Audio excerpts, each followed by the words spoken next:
Hello, and a very warm welcome to our audiences from around the world. Thank you so much for joining this latest seminar in the BMZ CGIAR series on building food system resilience. Today, we will be exploring how humanitarian, developmental, and peace-building responses can work better in conflict zones.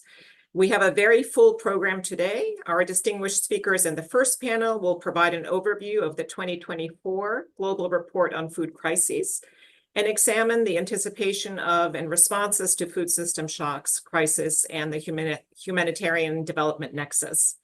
In a second panel, we will hear from IFPRI researchers about lessons learned to date from 3 conflict areas: Gaza, Myanmar, and Sudan. Each of the panel discussions will be followed by a Q&A session, and we'd very much like to hear from you. To participate in our Q&A session, please do submit your questions on ifpri.org, Facebook, LinkedIn, YouTube, or by using the hashtag AskIFPRI on X.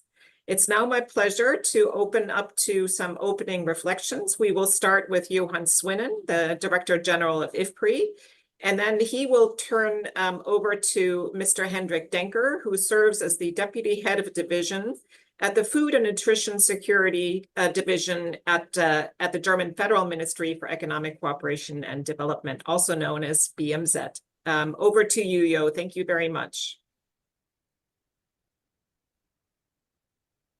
Thank you very much, Charlotte. It's great to be with you. My connection is not fantastic here, so I hope I'll stay on for the introduction. You're coming online on this very important topic. I think this is unfortunately. I am so sorry, Jo. You're coming in global policy arena due to an increasing number of conflicts.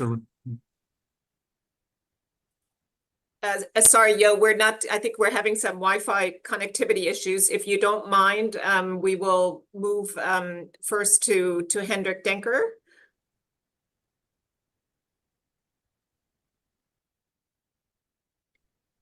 Okay, thank you very much for having this seminar and for having invited me. I'm very glad that BMZ co-organizes this series of important events with the CGIAR system, and that we have a place where research results and development practice can meet. Today, we're doing this on a very important topic. Recently, the Global Report on Food Crisis came out with the recent numbers of food crisis. There are 282 million people in 59 countries in acute food insecurity. And there's an high and an increase in acute food insecurity for the 5th time in a row. There are new hunger hotspots wherever conflict and fragility are present. So it is high time that the international community comes out with better solutions than the one that we've found so far, because we've basically failed. This is in particularly true this year when we mark the 20th anniversary of the voluntary guidelines on the right to food that were published by the Committee on Food Security in 2004. The right to adequate food still applies to everyone, everywhere, and all the time. Despite being embedded by crisis, agriculture and food systems still need to provide healthy and affordable diets, at the same time protect natural resources, biodiversity, and create livelihoods, especially for smallholder farmers. Therefore, it is important for BMZ and the whole German Development Corporation to combine very much needed life-saving crisis intervention with long-term investments in the agri-food systems. To this end, we at BMZ invest roughly 2 billion euros a year in food security and nutrition, agriculture and rural development. Now, this webinar strives to provide some concrete suggestions, some concrete examples on how this nexus that we call it between humanitarian and development aid can work better and can function better. So I look forward very much to this seminar and to your inputs, and I'm sure that we will have a very fruitful discussion. Thank you very much. Thank you very much, Mr. Denker, and for also highlighting this important anniversary of the voluntary guidelines on the right to food. Very pertinent, of course, to our discussion today. If I may, I would just like to convey some of Yo's opening thoughts on this seminar. Clearly, fragility has risen to the top of the global policy agenda, and rightly so. Conflicts are increasing in frequency around the world.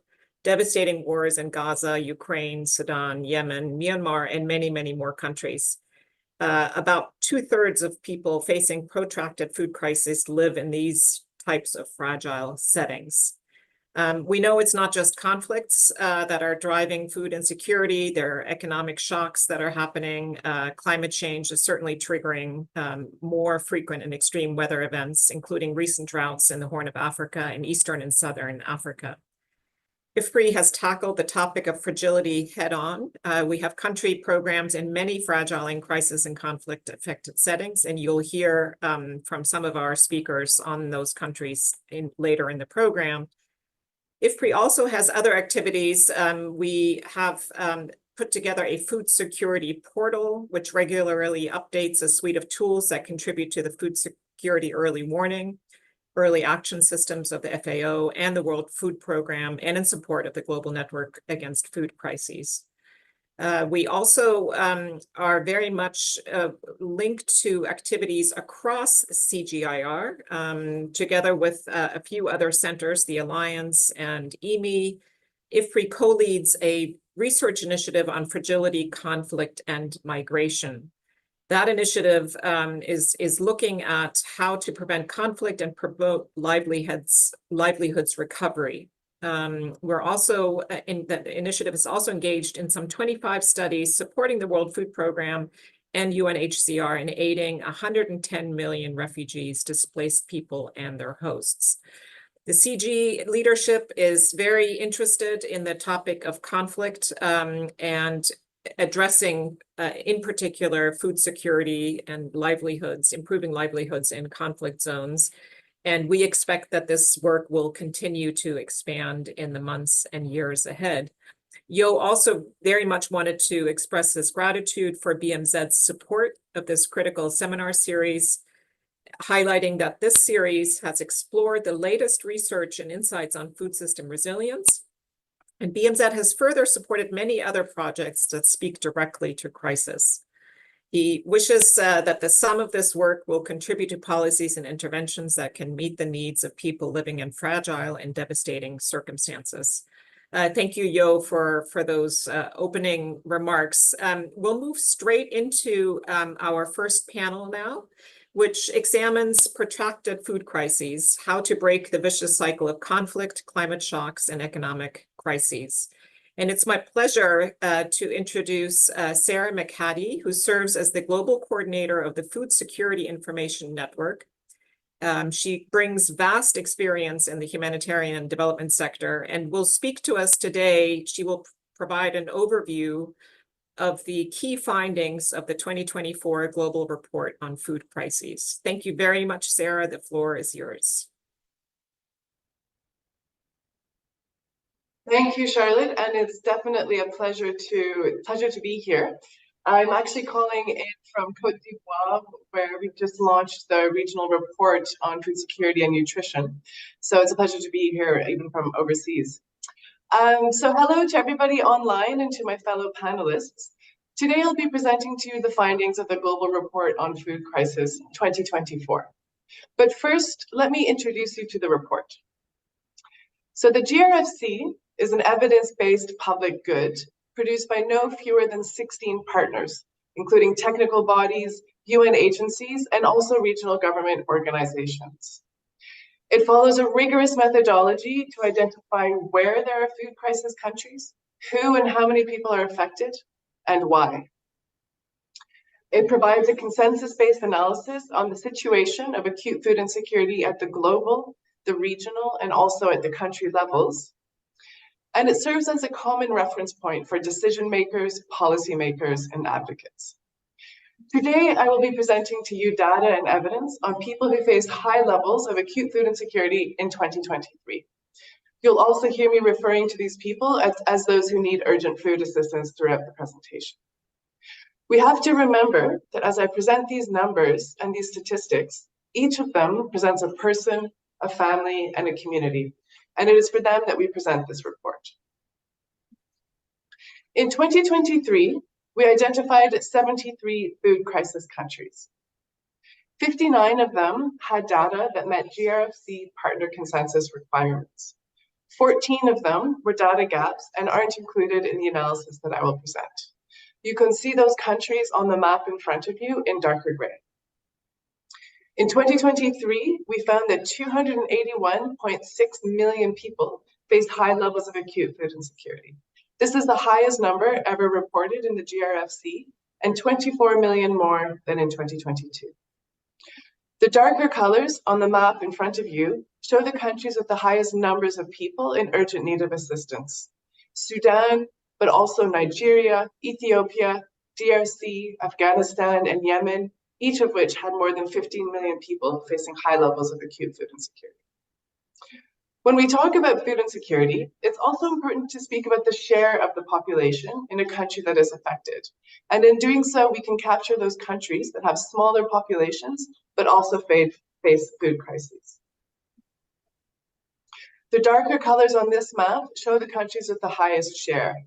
The Gaza Strip is remarkable for having 100% of its population in urgent need of assistance, making it the most severe crisis in GRFC and IPC history. But South Sudan, Yemen, Syria, Haiti, each had at least half of their populations in need of urgent food assistance. In 2023, we saw 21.5% of the analyzed population in high levels of acute food insecurity. This is a marginal decrease from 2022, but still much higher than what we saw in pre-COVID times. The increase of 24 million people is mostly accountable to changing and increasing analysis coverage. Effectively, as we count more people, we also find more people. This accounts for about 17.5 million of the increase. At the same time, it's also due to deteriorating situations in 12 countries, the largest of which was in the Sudan, where over 8 million more people were in need of assistance than in 2022. These deteriorations outweighed improvements in the 17 additional countries. The GRFC uses 5 different data sources to analyze and aggregate figures. We can disaggregate food insecurity by severity for those analyses that use the IPC or CH classification methodology. In 2023, we saw 165.4 million people facing crisis who were in need of assistance to protect their livelihoods and their lives. Over 36 million people faced emergency and 700,000 faced catastrophe.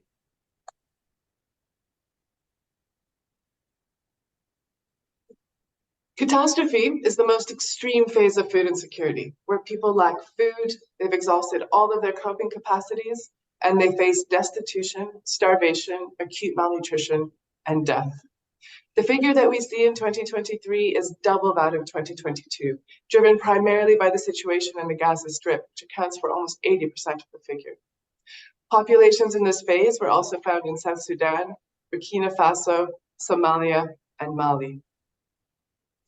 We wanted to do a bit of a deep dive in 2 of the major deteriorations of 2023. The first being in Palestine, the Gaza Strip, where in 2023, 1/4 of the population faced starvation and destitution in the initial months of the crisis. 100% of the population were facing high levels of acute food insecurity. Where previously there was no malnutrition problem in the Gaza Strip, now all children aged under 5 years are at elevated risk of acute malnutrition and death. And we know that in the outlook for 2024, famine is imminent in parts of northern Gaza. The next major deterioration that took place in 2023 is in the Sudan, which became East Africa's largest food crisis. It also became, at the same time, the world's largest internal displacement crisis, also acknowledging the refugee crisis that's been caused in all of the neighboring countries. Over 20.3 million people were facing high levels of acute food insecurity in 2023. And we have to remember that this is an analysis from over 6 months ago, and we can only expect that the situation has deteriorated further. The malnutrition problem, which was already grave, now 3 million children aged under 5 and almost 1 million pregnant and breastfeeding women are facing acute malnutrition. What drives these crises? The drivers of food crisis are interlinked, mutually reinforcing.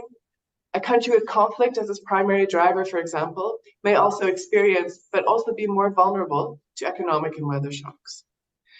Food crises are also underpinned by structural vulnerabilities. High import dependency, government debt, high population growth, and income inequality all affect the ability of households and communities to withstand and recover from shocks. The GRFC aims to identify a primary driver for each food crisis. Conflict increased globally in 2023, and we've seen the devastating effects in a number of countries, including Palestine and the Sudan. In 2023, 20 countries had conflict as the primary driver. Economic shocks, primarily linked to the residual effects of the COVID-19 pandemic and the war in Ukraine, but also high domestic food prices and the cost of living crisis were the main driver for 21 countries. 2023 was the hottest year on record, and the world experienced the strong El Nino phenomena. This caused mostly droughts, primarily in the Horn of Africa and in Southern Africa, where we're now seeing the impacts of devastating El Nino-driven droughts.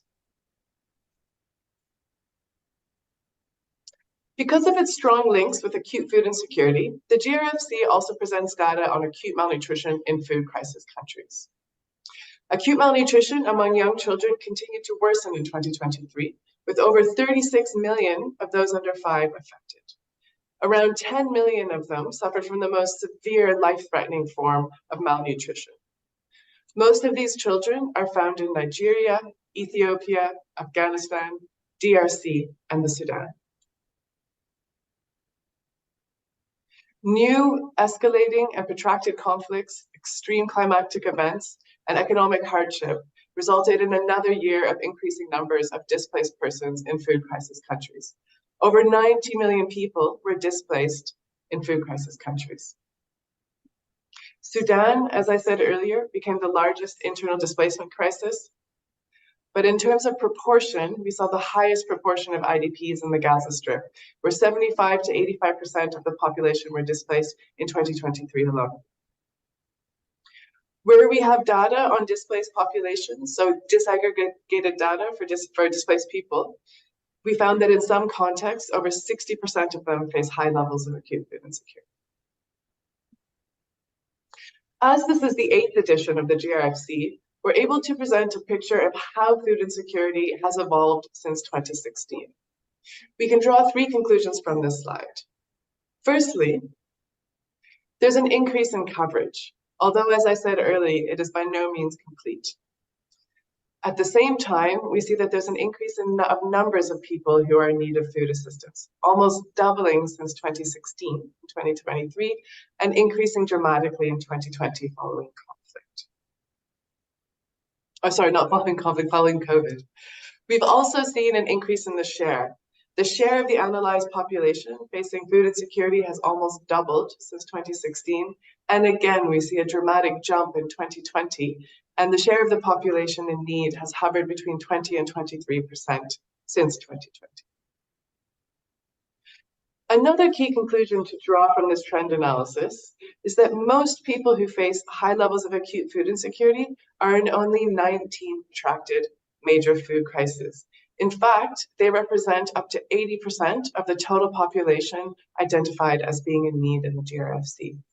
Some examples of these countries include DRC, Haiti, South Sudan, Afghanistan, and Yemen.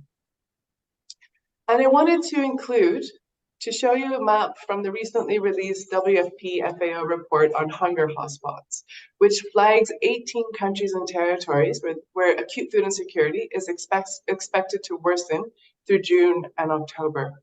And this is because of the persistence of drivers. There's an upward trend of conflict and insecurity, as reported by almost all major indices.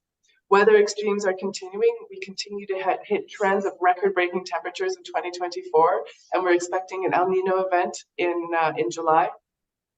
And economic shocks as well continue. The high cost of living, high domestic food prices, and high public debt continue unabated. Thank you for listening to my presentation.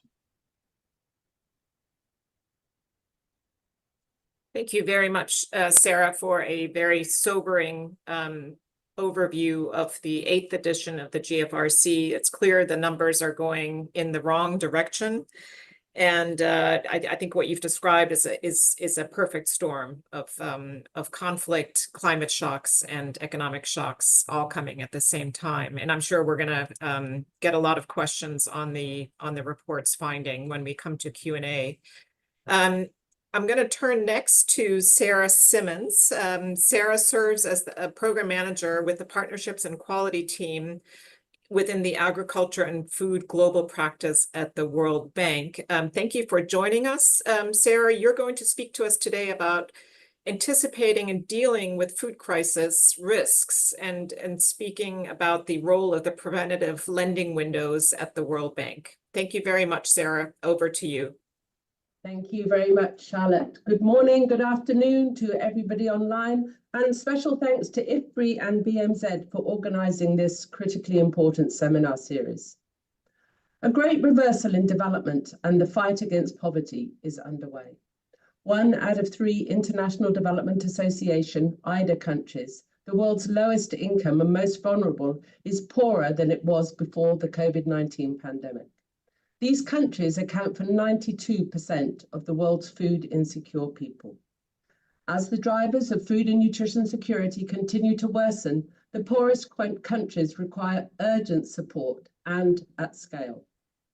In response to the recent food security crisis, which occurred as a result of Russia's invasion of Ukraine, the World Bank Group, IBRD, IDA, IFC, and MEGA mobilized a staggering $50 billion over a 15-month period from April 2022 to June 2023, of which $22 billion was new lending, with a split of roughly 50-50 between short-term and long-term food and nutrition security crisis response.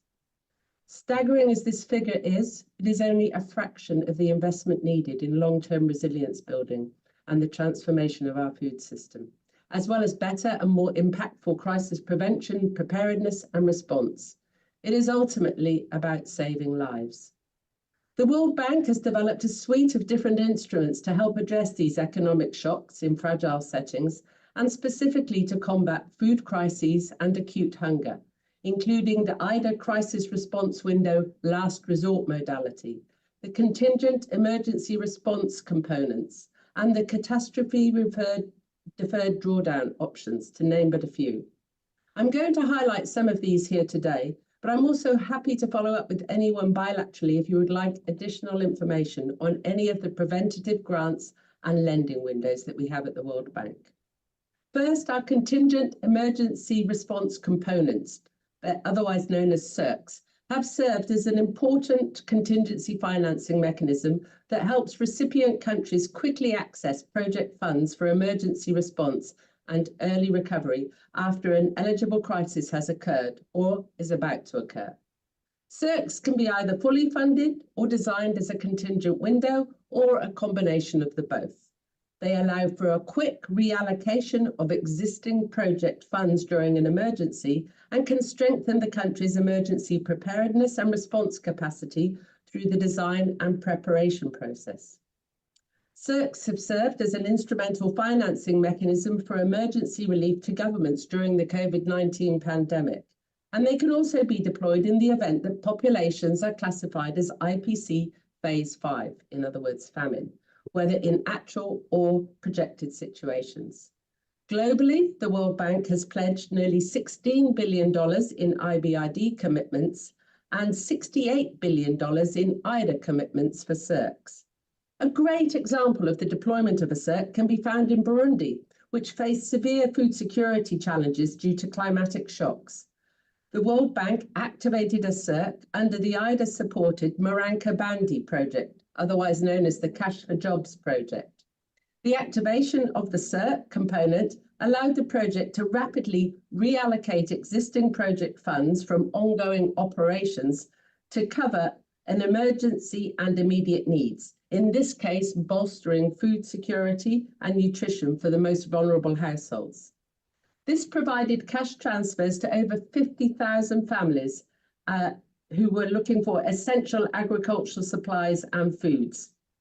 The World Bank, in collaboration with the government of Burundi, the World Food Programme and FAO, ensured effective relief and agricultural training, helping build a more food-secure future for Burundi.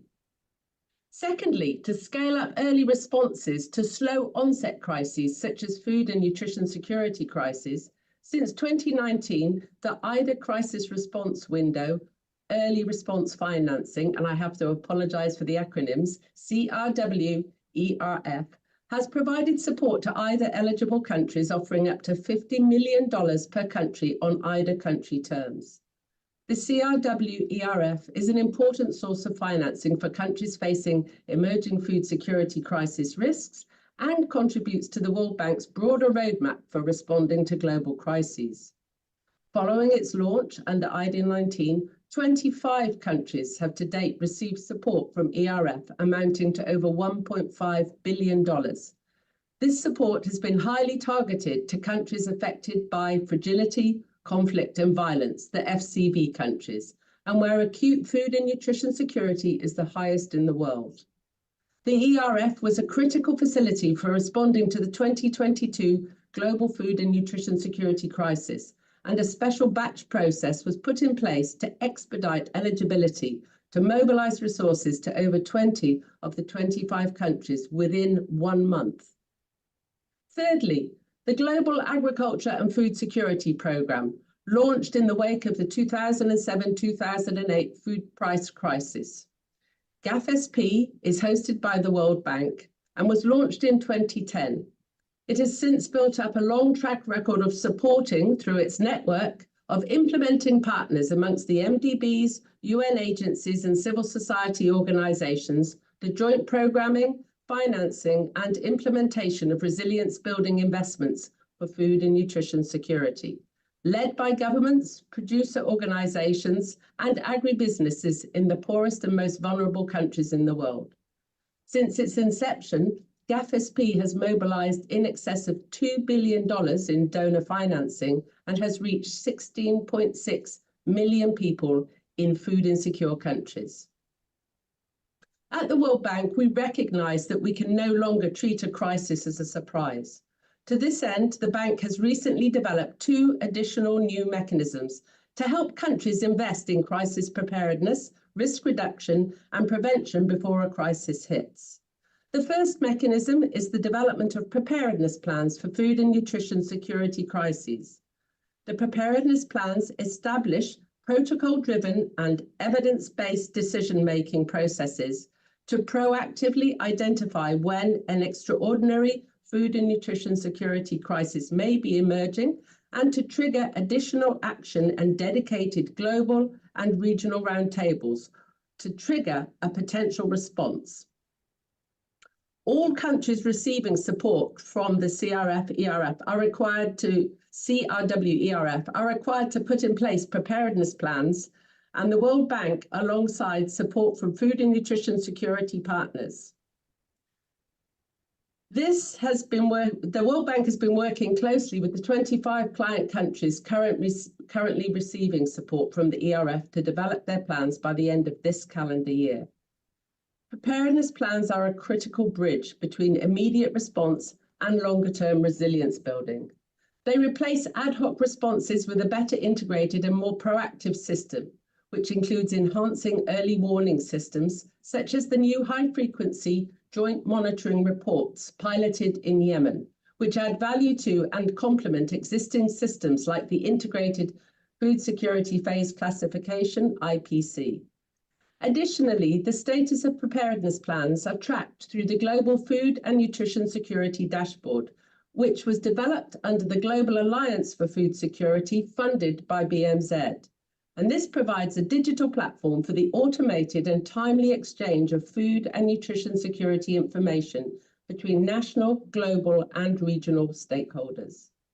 The second approach is the recent rollout of the bank's Crisis Preparedness and Response Toolkit, which has expanded the scope of operational instruments, flexibilities, and modalities that can help countries to better prepare for and respond to food and nutrition security crises.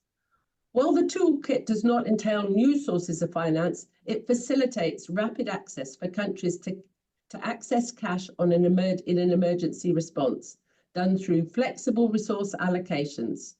This includes the rapid response option, which allows countries to quickly repurpose a portion of their unused World Bank financing for emergencies. The toolkit also aims to improve countries' access to pre-arranged and quickly available emergency response financing, boosting their financial capacity against future shocks. Countries can leverage these resources to prepare for natural disasters and other shocks through existing World Bank instruments such as the development policy financing and investment project financing. Furthermore, we are offering all countries the option to embed catastrophe bonds, insurance, and other risk management products into our financing operations.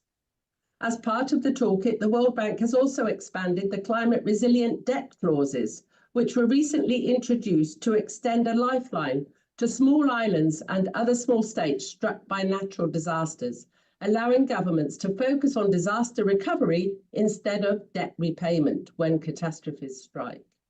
The climate resilient debt clauses now cover all existing loans in eligible countries, while allowing borrowers to defer interest and fee payments and enabling fees to be covered by concessional resources. Each of these funding mechanisms works in a different way to improve crises preparedness and diversify the array of financial tools to deploy in the face of food and nutrition security shocks.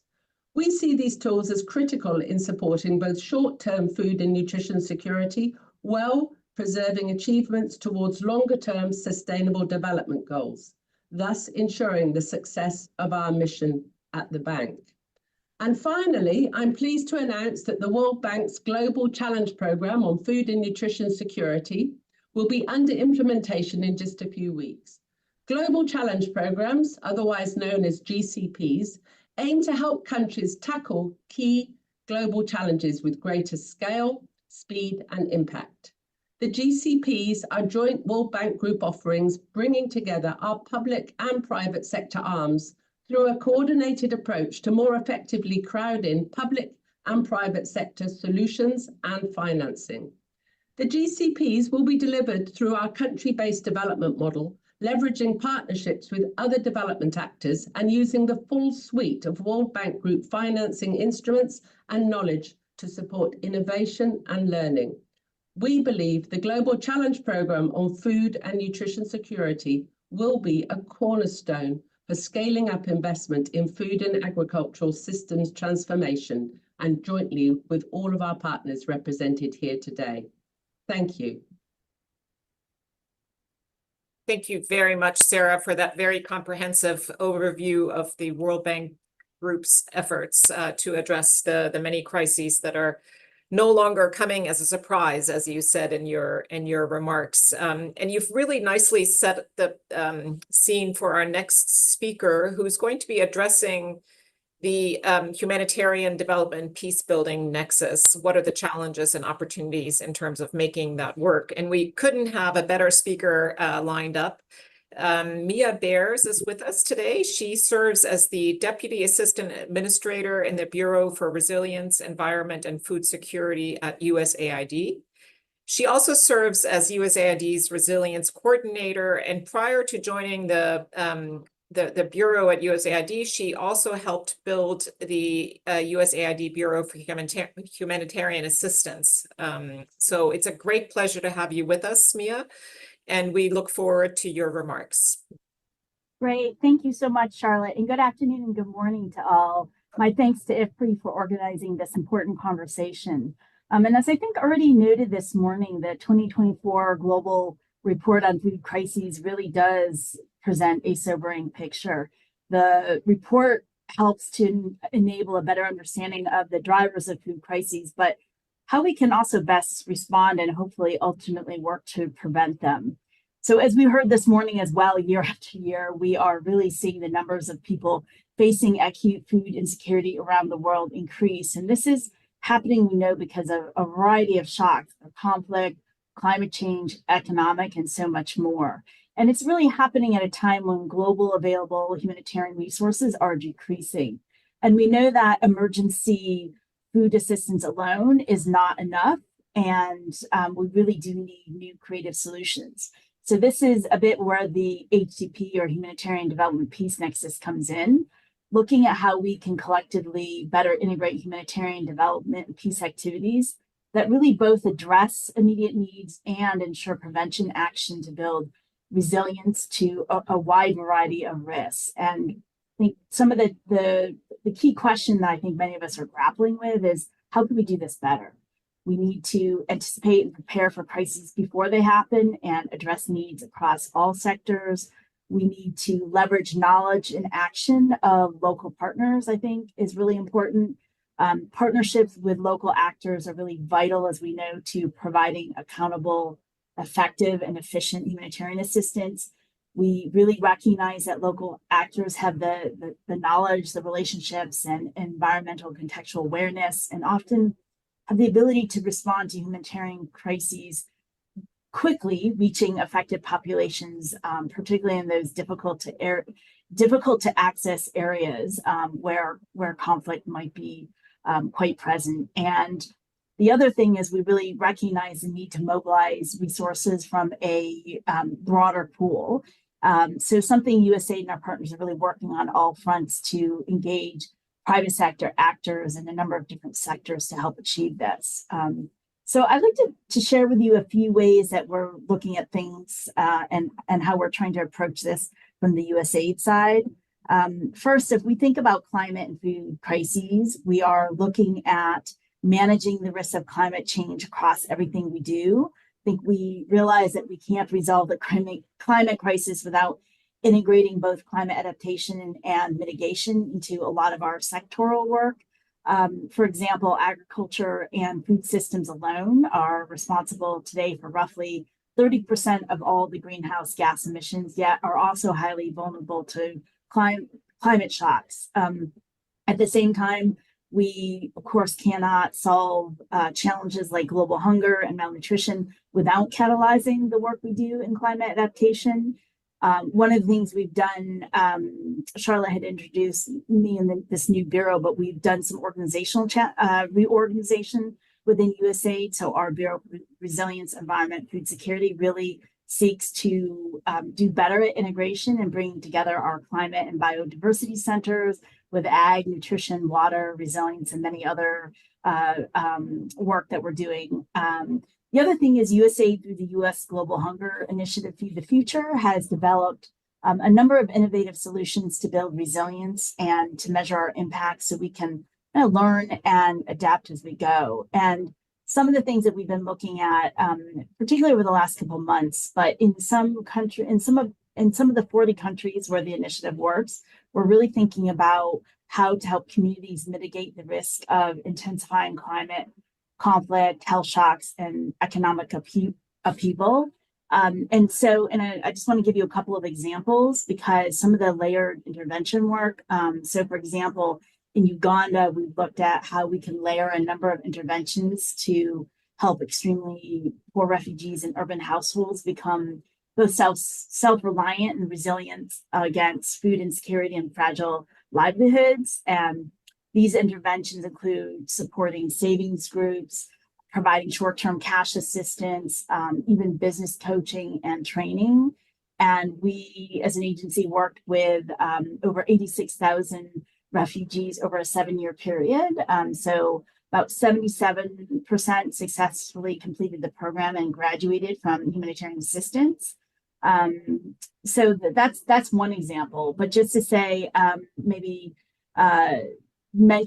wanted to mention that USAID has a forthcoming updated resilience policy. So some of you may know that USAID is in the process of updating our resilience policy, which we see as a kind of a larger umbrella, of which HCP falls underneath that, but it's an update to our 2012 inaugural resilience policy, and really reflects the risk context in which so many of us and our partners are working kind of over the last decade. So this revised resilience policy aims to protect and improve well-being in the face of such shocks and stresses kind of everywhere USAID works, and hopefully will be launched this summer.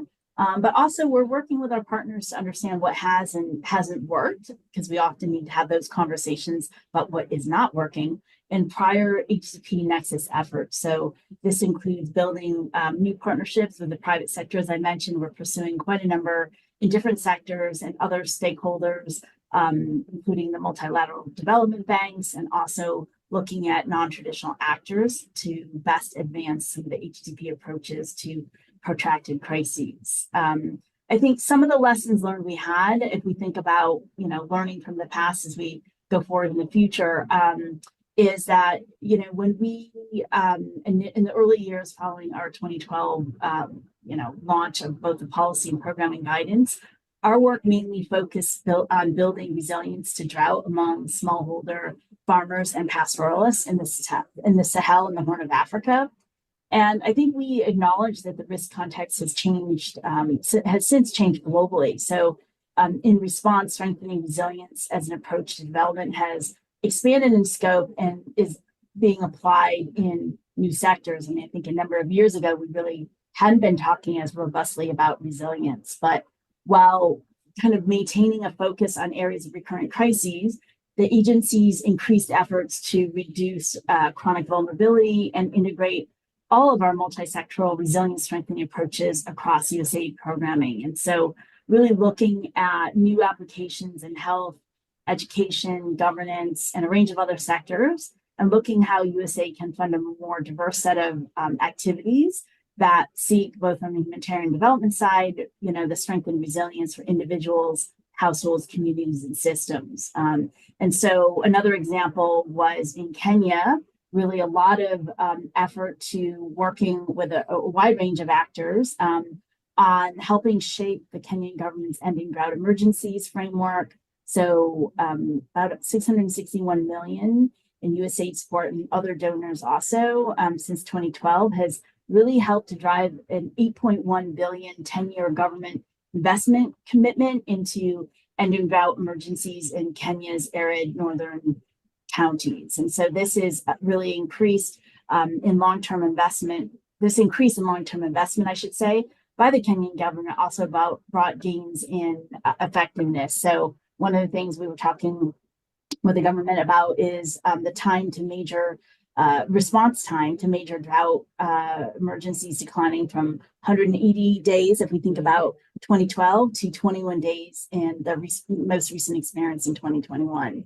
But I just wanted to share that because I think, we talk a lot about doing changes, but then really learning from kind of some of the investments that have been done. Also, maybe just to share, in Burkina Faso and Niger, the Feed the Future Resilience in the Sahel Enhanced program, so the RISE program, really work to directly prevent 1 in 5 extremely vulnerable individuals from experiencing severe food insecurity, based on a number of different coping strategies. So again, happy to share any of that information. But the last thing I would maybe mention, and I know we have a Q&A after this, is as we think about HCP approaches, it's something that, particularly with a renewed focus on this past year, USAID is looking at how we continue to examine ways to better link the humanitarian development peace-building programming. I think we all agree that while progress has been made, we have not,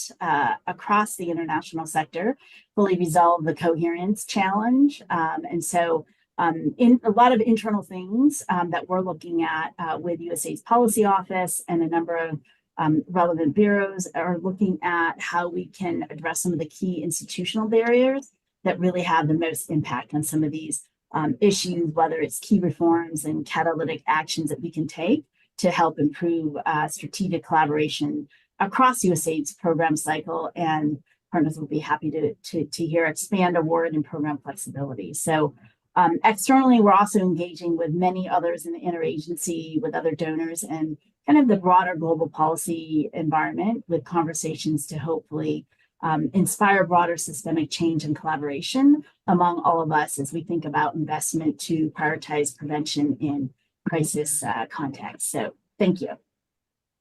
Thank you very much, Mia, for, again, a very comprehensive overview of USAID's work in the HDP nexus.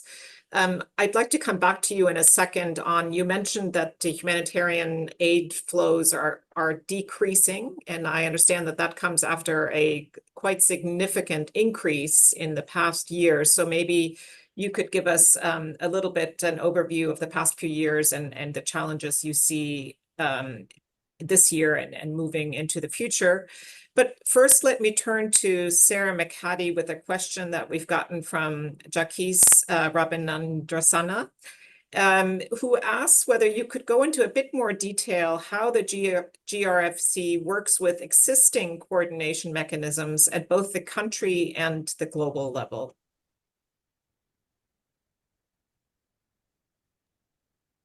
Yeah, thank you very much for that question. So the GRFC is basically an aggregation of existing food security information systems that come out from the country level. So as I mentioned early in my presentation, we have 16 partners.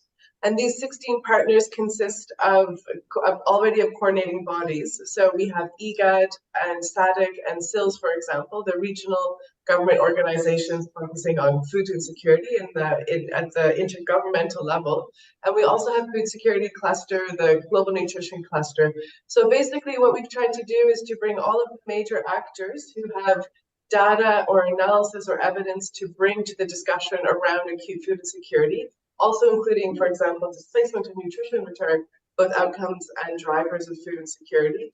And the task is to really build a consensus amongst all of these actors on what the situation is. So at the country level, we don't necessarily have a direct presence as FSIN, but we do rely on our partners to bring that consensus position from the country level. I hope that answers your question. Great, thank you, Sarah. Mia, do you want to come in to speak a little bit about the trends in humanitarian support?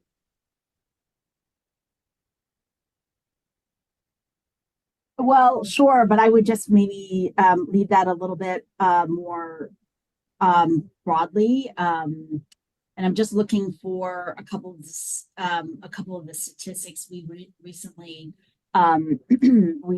quoted. But if I can mention one thing, sorry, just looking at the report that we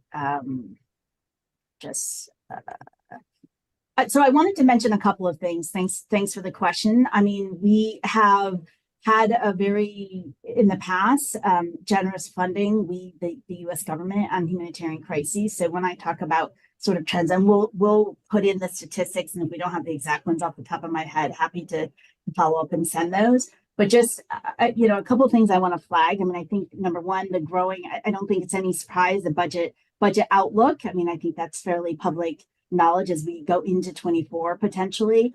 The second thing, I just think that the demands, given the intersects between the global food security crisis that continues, kind of at varying levels, the increase in humanitarian needs around the world, across multiple crises in multiple countries, we as donors cannot obviously keep up with the global trends of where things are going.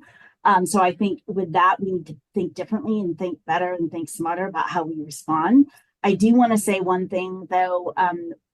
We were, and this is a credit to the Congress, over the last couple of years with the global food security crisis. Not only has the U.S. Congress given very generously to the humanitarian work, but also for the first time, we saw 2 years ago, Congress had allocated through several supplementals funding on the development side, which is something that all of us have advocated for. So over $1 billion has gone to the development side to program and sort of meet in the middle, if you will, on the humanitarian side. So anyway, I wanted to share that. And then going back to your question, I think rather than take more time, I would just say that we can follow up on the humanitarian statistics to make sure we get you the right ones, which I think you were asking about.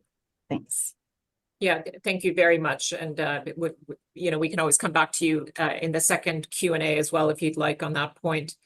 Let me turn to Sarah Simon with a question that has come in from Mutinta Munkumba, MK. What role does financial inclusion play in climate resilience of smallholder women farmers in the context of the global food system? Do you have some experience on that question, given your role at the World Bank? Yeah, it's a great question. I mean, in agriculture, all of our climate work is pursued through our climate smart agriculture team. And in our definition of climate smart agriculture, inclusion is an integral part of climate smart agriculture. We don't believe that you can actually pursue a climate smart agricultural approach without inclusion. And we pay particular attention to women's economic empowerment in the context of climate smart agriculture. So I would say across the board, inclusion, particularly inclusion of women, is an integral part of all of our offerings in climate smart agriculture. Over.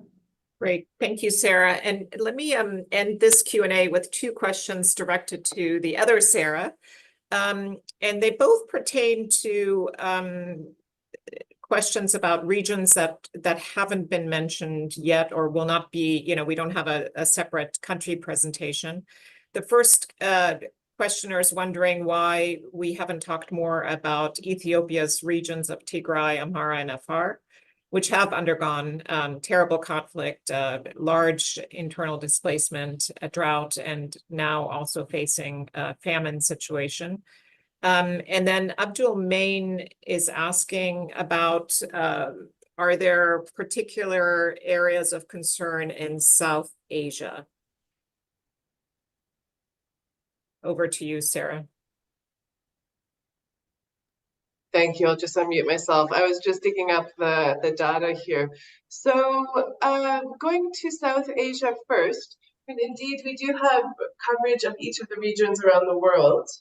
And South Asia does have a lot of food crisis. Indeed, Afghanistan, Myanmar, parts of Pakistan, and Sri Lanka have all been identified as food crisis countries.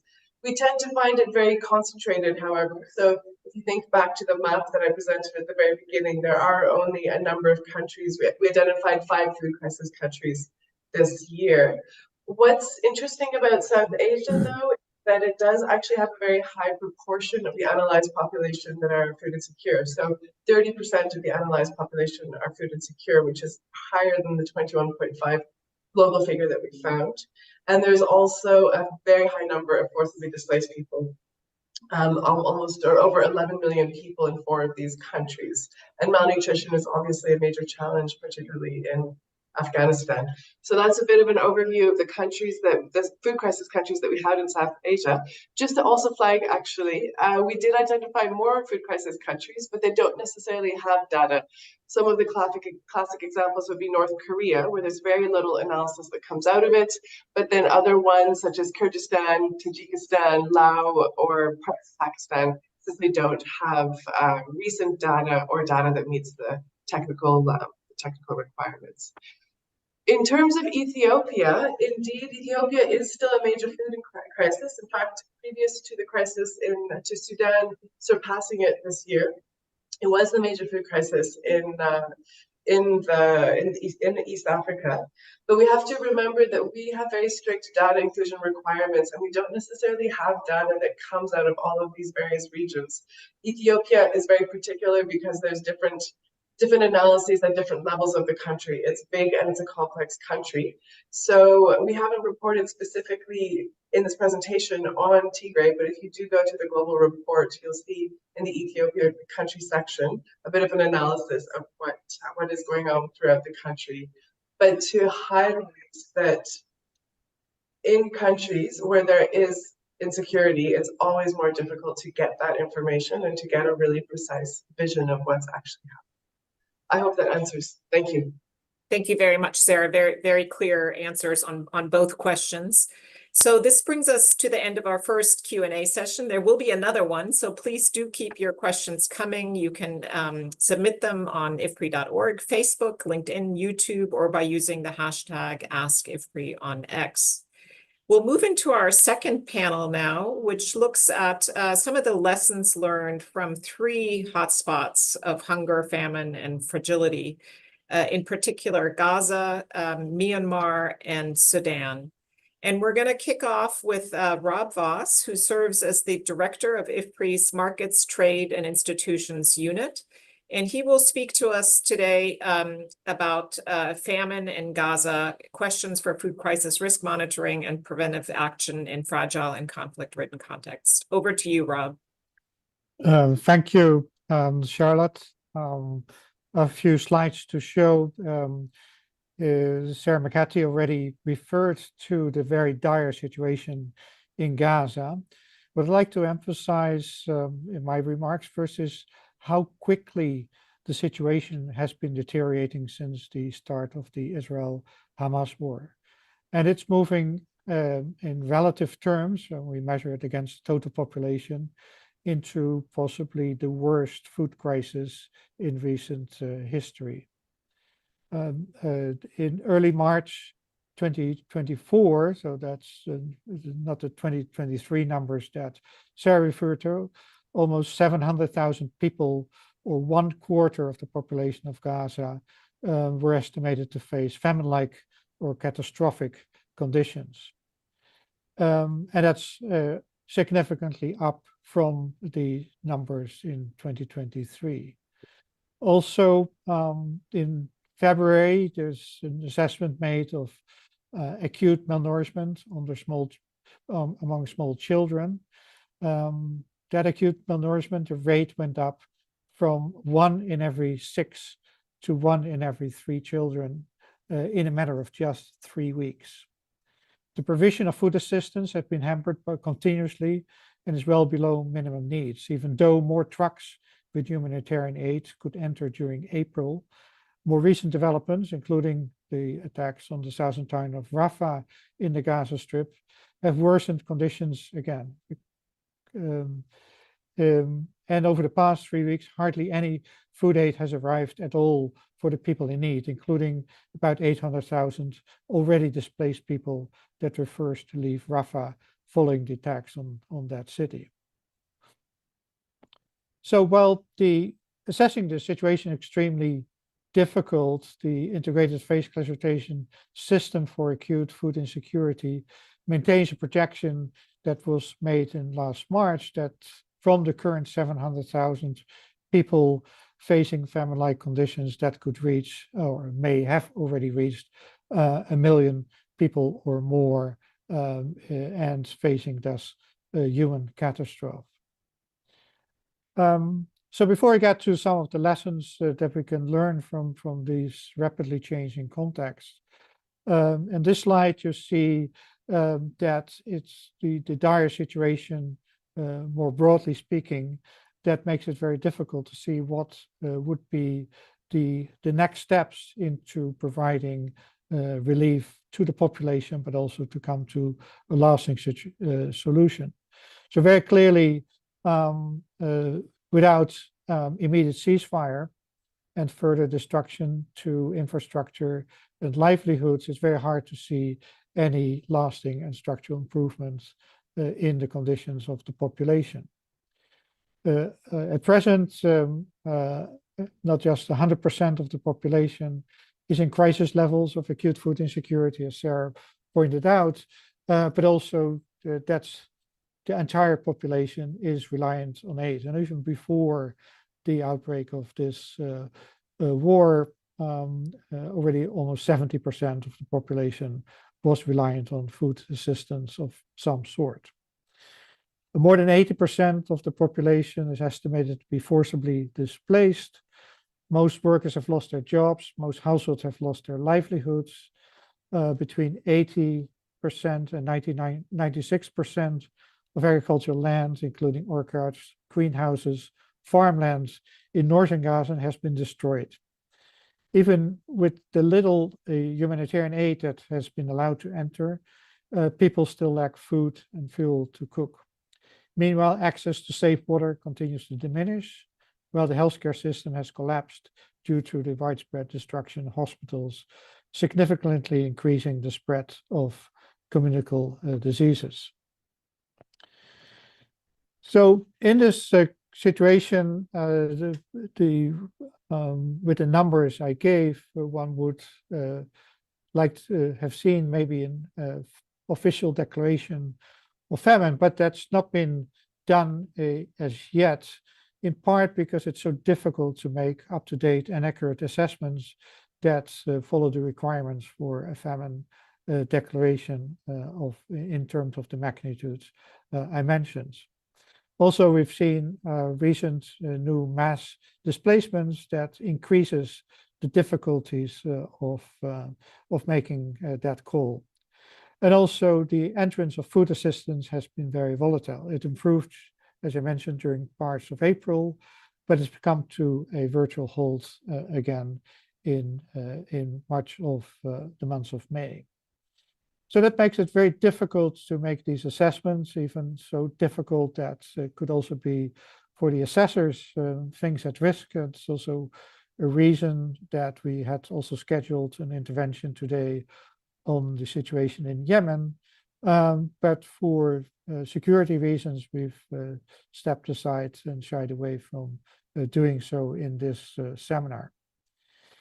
So what lessons can we learn if you go to the next slide? So while calling for more research is not the first thing Gaza needs. There are some important lessons to learn, however, from this crisis for what to do in terms of monitoring and improve our monitoring mechanisms and also our research of the food crisis risk in conflict-ridden context.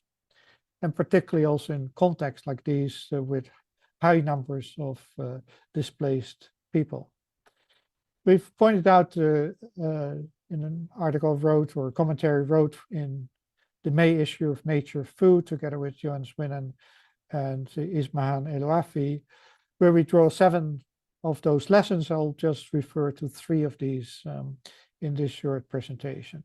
So first, even though we have much improved early warning systems, they need to improve much more, particularly come to more real-time monitoring, especially of the risk, and to be able to identify the causes that underlie accelerations of food crises. At IFPRI, we're responding through that by creating a hub for early warning systems, but particularly also linking the measurement of the outcomes of the risk to the risk themselves through real-time monitoring tools. So, but it's important to have these mechanisms in place to be able to anticipate and prevent, also underlining one of the points made by Sarah Simons. So one thing we need to be able to monitor more real time, also given the example, or if you take the case of Gaza, of the high speed at which things can change and situations can become more complex, as we've seen in this case. Second, we need to better measure actual food deficits, not just measure the number of people that face food crisis, particularly humanitarian responses, what are the actual deficits, but particularly also looking at the overall nutrition content of the food deficits, not just in caloric terms, but also in micronutrient deficiencies, which is extremely important to take stock of the situation for small children and women, particularly pregnant women, but also to define what's the adequate level of food and nutrition assistance that are needed. And third, supporting the recovered people in Gaza and other conflict affected settings, be it Haiti, Sudan, Yemen very clearly requires multiple intervention, multi-sectoral responses. It has to run across peace building operations to create secure conditions for rebuilding livelihoods, programs for climate and shock resilient and inclusive agri-food-based livelihoods in order to help reduce the risk of conflict itself, and importantly, livelihoods-oriented relocation and settlement of strategies and plans for displaced people. So imagine the situation in Gaza with 80% of the population. What kind of livelihoods should be built? Is it possible to think of rebuilding them in the places where they came from? Or as we also see in other contexts, should we find solutions in the new locations where they've been situated? But these are all questions more than answers that we have, because implementing any of these elements that I'm mentioning will be extremely hard in practice. So we need more research and analysis to make the proper diagnosis of the options that are there and for the effective design of the responses.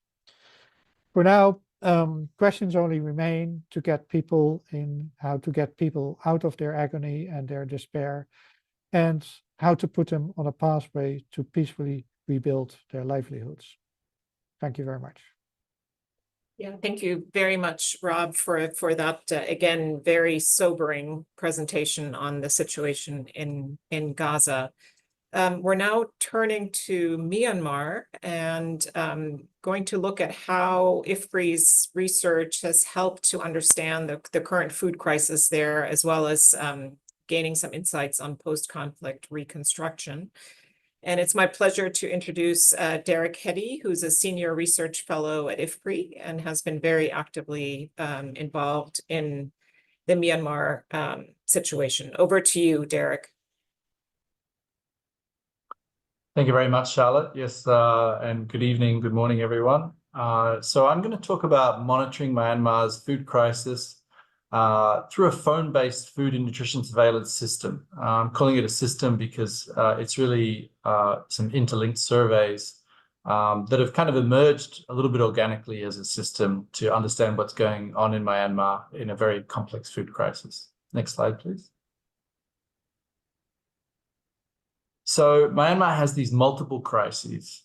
So it was first hit by COVID-19, like a lot of developing countries. It had one of the strictest lockdowns in the world. It shut down factories, limited mobility for a long time because it had a very weak public health system after so many decades of military rule. So that was quite a hit to begin with. But just as the economy was recovering on February 1st, 2021, there was a coup d'etat and the military took over. When the democratic government was set to start a new parliament. After that, there ensued peaceful protests, and then large-scale strikes, including by many government workers, a really rapid depreciation of the currency of the chart that led to a lot of food inflation, massive banking sector disruptions in 2021, especially, and then lots of impacts on the agricultural sector, like including input shortages like fertilizers. And of course, as we've all seen in the news, those peaceful protests protesters were eventually fired on by soldiers and police, and it has really escalated into a large conflict since then. In 2021, the World Bank estimated that the economy of Myanmar, GDP, contracted by 18%. That's one of the largest contractions in the world in 2021, especially among sorry, that's 2022. It's a mistake, among a major economy. So just as it should have been recovering from COVID, the economy was shrinking rapidly. And then, as I said, that conflict really escalated. And although Myanmar's been in conflict pretty much continuously since World War II, what we saw was this escalation of conflict into new areas. So this map shows the change in the number of conflict events between January 2022 and November 2023, a period when the escalation really increased. And what used to be the case in Myanmar is that most of the conflict was on the border regions and the peripheral regions. But now you can see this swathe of red through the middle of the country, traditional Burmese majority areas. And that's because there's new areas of conflict and increasingly large numbers of the population turning against the military government.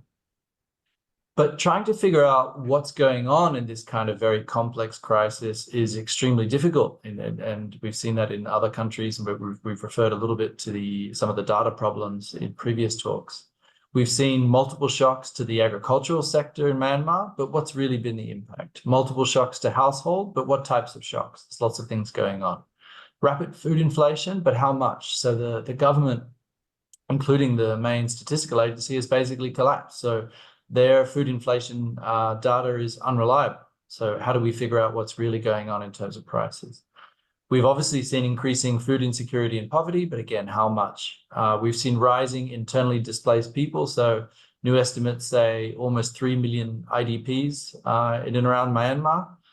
But we've also seen a lot of economic migration. So when we survey households, we see lots of people changing their residence and seemingly for employment reasons. But again, how much? And we've seen deterioration in nutrition and diet, but again, how much? So it's very hard to tell what's really going on in this kind of situation. Next slide, please. So what we've essentially been doing is phone surveying this crisis. So this obviously started during COVID-19. Lots of institutions around the world were doing phone surveys. In Myanmar, we did a lot of phone surveys in partnership with Michigan State University. We ran around 10 separate phone surveys during COVID-19, everything from household surveys, community surveys, and all parts of the agri-food system, farmers, input dealers, etc. And we were planning an in-person survey, but as the coup happened, it was clear that there was going to be no return quickly to in-person surveys. So our solution was really to set up a new phone-based survey system. And the main basis of that is a very large phone survey. It's a partial panel. And we set quotas and targets for each state region. So it's very unique in that we have a 50-50 gender split. We interview adult men and women 50-50. We target a certain number of farmers, and we target a certain number of low education respondents to get rid of phone survey bias. And this Myanmar Household Welfare Survey has larger spatial coverage than any previous pre-war Myanmar surveys, because actually we're able to get to some conflict-affected areas that in-person surveys were not able to get to before.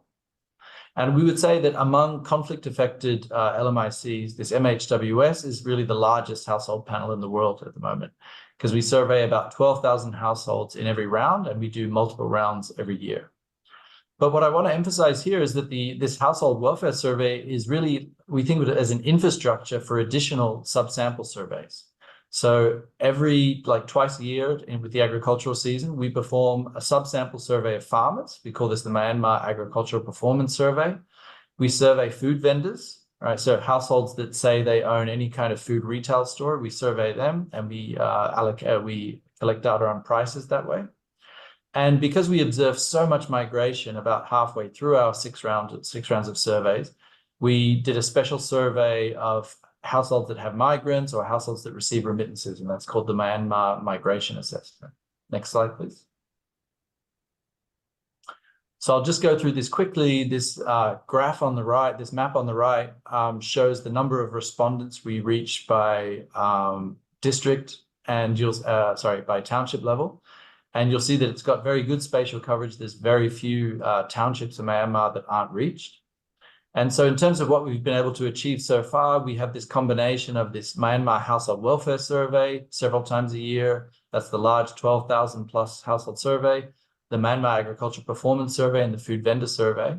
And we do these, so we do the Myanmar Household Welfare Survey several times a year. Between those rounds, we do the Agricultural Performance Survey. And then in 2023, we also did this Myanmar Migration Assessment in blue.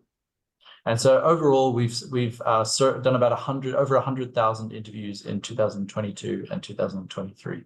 Next slide, please. So I just want to give a few examples of interesting findings, things you wouldn't necessarily think to pick up in normal sort of food security surveys. So one is of course, we know there's rising conflict that's in the news. It's in all sorts of data collected internationally from outer space, etc. But another thing we picked up that I think is an interesting finding is just rising lawlessness. So we see a real breakdown in rule of law. So this is data from September, November 2023, showing the percentage of households citing various types of lawlessness in their community in the past 3 months. And you see increase in petty crime, issues with mobility, more need for bribes, very high rates of gambling. So we heard this anecdotally that there were more problems with gambling, and very high rates of drug use. And those tend to be higher in urban areas. And the map on the left shows you the percentage increase, the percentage of communities reporting elevated drug use in the country as well. So you see an example of a social problem that you wouldn't necessarily pick up in a typical survey. Next slide, please. So the example 2, I mentioned that the Myanmar government and their statistical agencies are not really producing reliable food price data or price data in general any longer. So we independently surveyed food vendors, and this shows what happened to food prices or the cost of a healthy diet as well as the cost of a common diet from January 2022 to November 2023. So these healthy diet costs you can think of as sort of the national recommended diet as recommended by nutritionists. And these healthy diet costs are always about 50% higher than the commonly consumed diet, which is very high in starchy staples. But by the end of this period, November 2023, the cost of a healthy diet was about double or 100% as high as it was in January 2022. And then we also tracked nominal wages, as well as household incomes, but wages rose with a lag, so after food inflation, and in aggregate over this 2-year period, they only rose by 27%, so much less than the increase in food prices.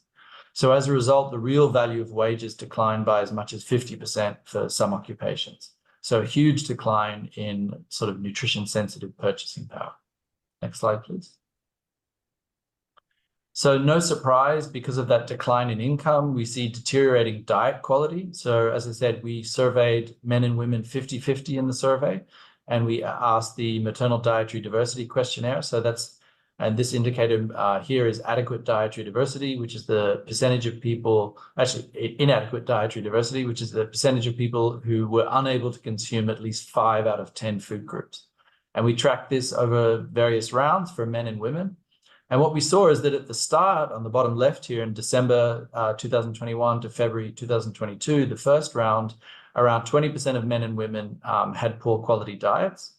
But after this rapid food inflation, we see that both men and women more and more are facing poor quality diets, but the increase is much faster for women than it is for men. And that's statistically significant as well. Next slide, please. So the last slide, we measured income-based poverty. So we asked about 16 different sources of income in each household, and we used the food price data in previous slides to update the 2017 poverty line. And what we see, even in this period, starting in early January 2022, when poverty had already increased a lot, it was 50%. So half of our sample was poor in the first round of the survey. But things have just gotten worse and worse and worse by round. And so by late 2023, that's the maroon dots there, we see that poverty at the national level went up to 71%, according to this income-based poverty measure. And a lot of the poverty is going up in the most conflict-affected areas, but we really see it across the board. Next slide, please, which I think is my last slide. So a few key takeaways. Phone surveys really have a lot of legs. They're quite resilient, and they were very useful during COVID. And in the case of Myanmar, we were able to, or had forced to use phone surveys even after COVID because of the military takeover. And I think we've shown that it's feasible to build phone-based food and nutrition security surveillance systems. So not just in a single survey, but a system of surveys. They can be multi-thematic, covering poverty, jobs, food insecurity, diets, shocks, coping strategies, as well as mental health. And in different survey rounds, we add different kinds of modules on different issues. So we have a mental health module in the most recent round, for example. They can be high frequency because phone surveys are cheap. They're often about 1/4 or 1/5 the cost of in-person surveys. If you're working with a phone company or the right data firm, they can be subnationally representative, which is really important for targeting resources to the most needy communities.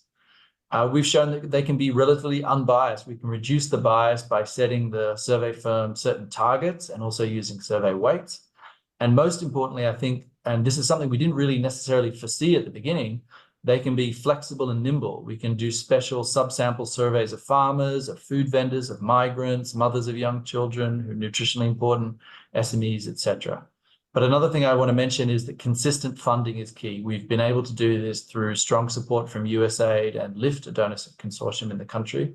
And that's really essential to keep these kinds of high frequency surveys going. And there's more information on this website here, which I encourage you to see.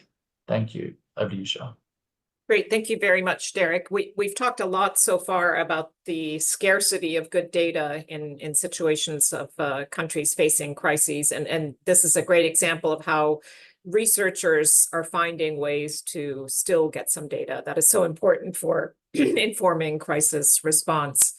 Our last last but not least, our final speaker is Khalid Siddiq. He's a senior research fellow and the program leader for IFPRI Sudan Country Strategic Support Program. And Khalid will speak today about Sudan's imminent famine. What do we know and what can be done to prevent a major humanitarian disaster?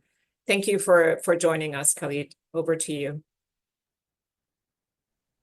Thank you very much, Charlotte, for having me. Good morning, afternoon, and evening. I'll focus on Sudan, as Charlotte mentioned, and I'd like to break down the question into 4 questions. The first one is, was the situation before the war in Sudan better? And then I'll talk about the situation after the war started in April 23. And then how is the situation right now? What happened to the production, to the households, and to farmers? And at the end, I'll try to strike some suggestions for moving forward in the sake of preventing a crisis, a humanitarian disaster in Sudan. So let me start by saying that Sudan history was marked by let's say, a nexus of crisis. And these are civil conflicts, protracted,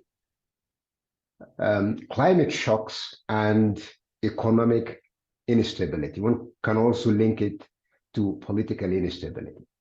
So the current war, which started in April 23, between the Sudan armed forces and the rebel support forces, is the third of its type. Before that conflict, we had Africa's longest civil war between 1983 and 2005, ended with the secession of South Sudan, then the Darfur crisis in 2003, and now this one.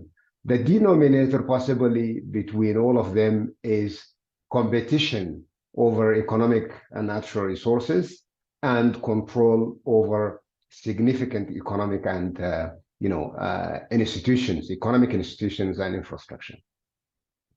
Now, economic instability has been also a phenomenon. Now, the prices, for example, are higher by 73% than last year, and they are 350% higher than a 5-year average of prices starting from last year. That makes, food access and food affordability at risk. Now, climate shocks have been also protracted with prolonged drought, flooding waves hitting the country from time to time. And this also affects agricultural and livestock productivity. For example, in 2023, the estimated cereal production is lower by 46% than the year before. Yield, particularly in the Darfur and Kordofan regions, major rain-fed agricultural production regions, is lower by 80%. So that was the situation before the war, and now the war exacerbated everything. I wouldn't repeat possibly every number that Sarah earlier at the beginning of the webinar mentioned, but maybe for those who came late, I'll just highlight some numbers to show the magnitude of the crisis. The most recent ACLID data suggests that since the war started until May 24th, 17,000 people were killed in Sudan. And 18 million people are currently experiencing crisis level food insecurity, that is IBC level 3, with about 5 million, very close to 5 million in emergency level, IBC 4. The level of displacement is globally record. That is 9 million people now displaced. 7 million of them are internally displaced. There is also huge disruption of the agricultural activity, the infrastructure, and there is a challenge of humanitarian access to the people who need humanitarian assistance. If we talk in economic numbers about the performance of the economy under the conflict, the official statements by the government late in 2023 by the finance minister, the Minister of Finance and Economic Planning, states that the economy has lost 26 billion US dollars. That is more than 50% of the GDP. There are other numbers by IFPRI's work and other institutions' work suggesting, the economy shrinking by nearly 50%. But also at the farmers level, our surveys with farmers, following the approach of Derek and his team in Myanmar, phone surveys suggest that 40% of the farmers, so the Sudanese farmers at the national level, did not grow in the previous summer season. And there are different reasons for that. But more recently, FAO estimates suggest that there is a significant reduction in the area harvested in the last season. And this is particularly related to food crops, with millet being a very important stable crop, declining by the area harvested declining by 20%, sorghum by 17%, and wheat by 14%. Households, based on our household phone surveys, these are national household phone surveys. In rural areas, 56% of rural households in Sudan were reporting moderately or severely food insecurity situation. 40% of the household in rural Sudan were reporting that they are consuming inadequate diet. In our ongoing urban household survey, the numbers are not better, with people, households in states like North and East Darfur reporting that 70% of them are experiencing moderate or severe food insecurity.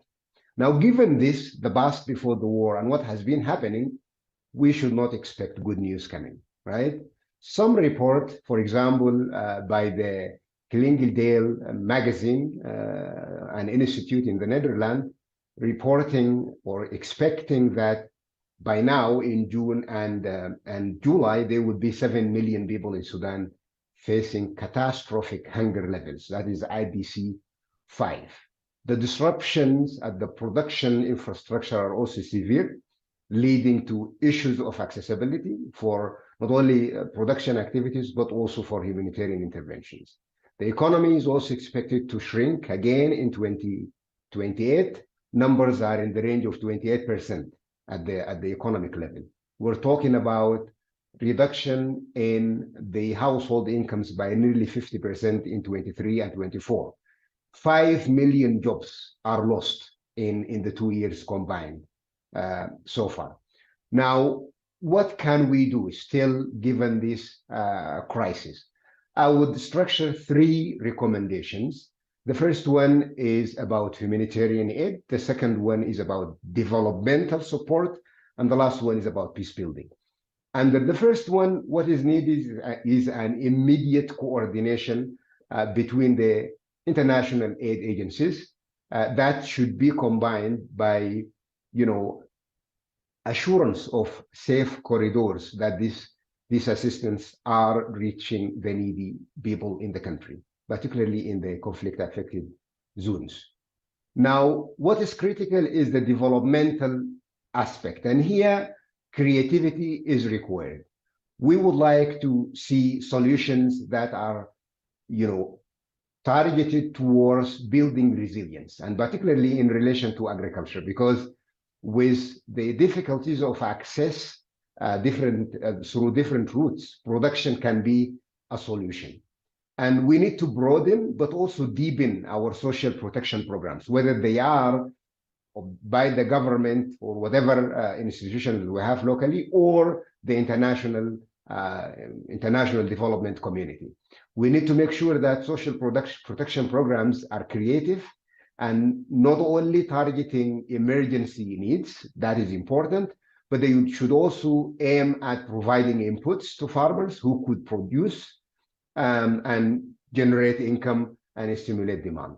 We should also focus on supporting smallholder farmers so that they can produce, and small firms who could also stimulate the economy, but also generate jobs for the people in the country. And this cannot work if the peace building efforts are not accelerated, because it is fundamental for food security to have peace. We endorse and request all diplomatic efforts to be put in place to resolve the conflict, allow these fighting parties to talk to each other, and we also hope that there would be some local community level initiatives that can bridge the divide that has been, exaggerated in the country now, and rebuild trust and social cohesion. Thank you very much, Charlotte. Thank you, Khalid, for your presentation. If I could follow up with a question to you directly. We just heard about the phone surveys in Myanmar, and I know you have done some very creative kind of analysis to try to understand how economic activity in Sudan has basically plummeted. Could you just briefly talk about that? Because I think it's another great example of how researchers are providing, in creative ways, important information. Thank you, Charlotte, for allowing us to talk about that. Yes. That was immediately after the conflict, at the time that no one has access to any mean of data collection. We were even puzzled what can we do? And then in our communication with our, mapping and GIS modeling team in Washington, they came up with the idea of using the satellite data, particularly the concentration of nitrogen dioxide in the air, which is a depiction of the intensity of economic activity. We have been able to track that using the satellite data and show where are the changes in the concentration of economic activities across the country. And we later on were able to track that and compare it with the satellite data, that is the nightlight data, which comes usually in a lag of 3 months or so.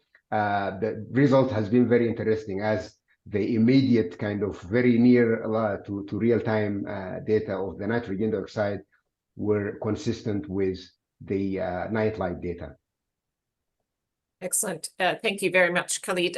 Could I ask all of our speakers to come on screen? And we will now move into our last Q&A session of this event. And to our audience, please do keep your questions coming. We still have a bit of time here. So I'm going to start with a very important question that's come in from Slim Arfaoui. And I invite Sarah McHattie maybe to take a stab at this one, but anybody else is welcome to jump in as well. The observation and question is that famine is very similar from one continent to another. However, the causes are very different. And Slim is asking about what are your views on some of the geopolitical causes of these conflicts and food crises. Sarah, do you want to, does the GFRC get into geopolitical discussions, analysis? Curious to get your thoughts on this question.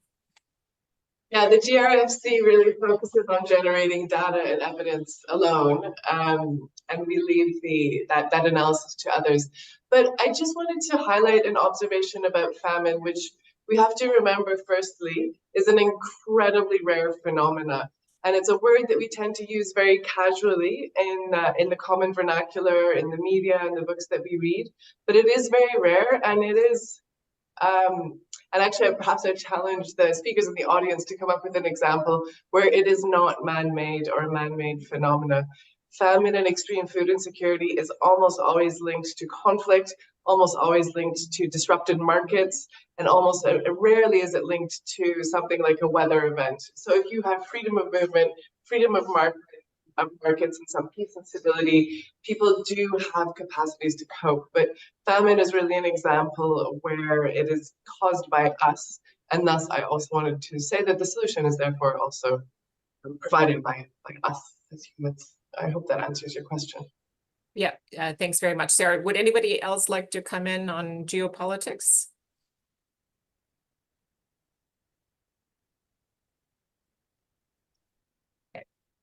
Let's move on to some questions pertaining to the phone surveys in Myanmar, Derek.